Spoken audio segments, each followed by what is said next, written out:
Assalamualaikum warahmatullahi wabarakatuh. Perkenalkan, nama saya Firdahayu, NIM 2022-10098. Di sini saya akan menjelaskan faktor-faktor yang mempengaruhi keputusan investasi. Faktor-faktor yang mempengaruhi investasi yaitu keputusan investasi. Keputusan investasi merupakan kegiatan menanam sejumlah dana oleh suatu perusahaan ke dalam aset dengan harapan memperoleh keuntungan di masa depan. Investasi bisa juga disebut pengorbanan aset yang dimiliki jangka waktu sekarang untuk mengharapkan aset dengan jumlah yang lebih besar di masa depan. Yang kedua, arus kas.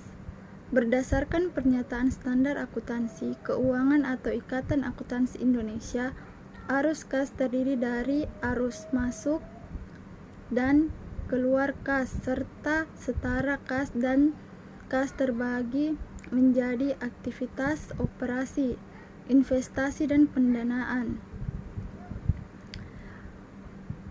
Juga merupakan sumber pemasukan dana perusahaan, dan arus keluar atau cash outflow merupakan sumber pengeluaran perusahaan untuk pembayaran tertentu. Yang ketiga ada likuiditas.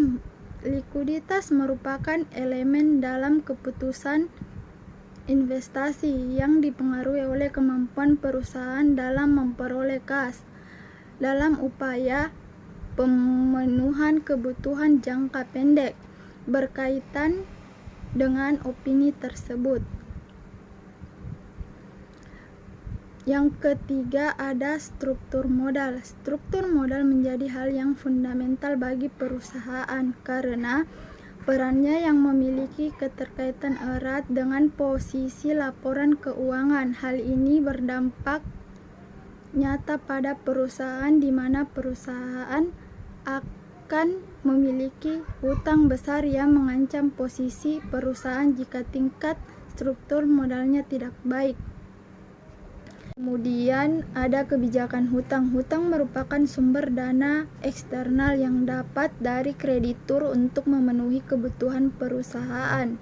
Mengartikan kebijakan hutang sebagai indikator yang digunakan untuk mempertimbangkan seberapa jauh sekuritas dalam menghasilkan yang dimanfaatkan dalam struktur modal, bahkan juga menjelaskan secara luas arti kebijakan hutang, yaitu kebijakan yang digunakan untuk melihat kemampuan perusahaan secara umum, bagaimana perusahaan dapat membayar semua kewajibannya jika perusahaan diikulasi. Itu saja yang bisa saya sampaikan, lebih dan kurangnya mohon dimaafkan. Assalamualaikum warahmatullahi wabarakatuh.